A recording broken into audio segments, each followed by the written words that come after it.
তখনকার কাহিনী। তো দিনটি ছিল মঙ্গলবার, এপ্রিল মাস।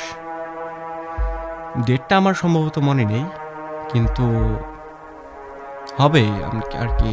গরম আম, গুটি গুটি আম, কিছু কিছু মনে আছে। তবুও বলছি আমার ঘটনাটি। তো আমি একটা টিউশন নিতাম। টিউশনটা ছিল 7টা থেকে 8টা পর্যন্ত। তো আমি টিউশন থেকে আসার পথে প্রায় আধা ঘন্টা, 20 মিনিট, 40 মিনিট পথে অনেকটাই দেরি করতাম। তো দেরি করতে করতে একদিন দেখি যে 9টা 45 বাজে। হ্যাঁ, তো এরকমই। তো আমি বাসায় আসতে আসতে, আমার কাছে তখন ফোন ছিল না, ছিল একটা ছোট বাটন ফোন, ছোট্ট একটা লাইট। তো আমি গান বাজিয়ে সুন্দর করে আস্তে আস্তে আসছি।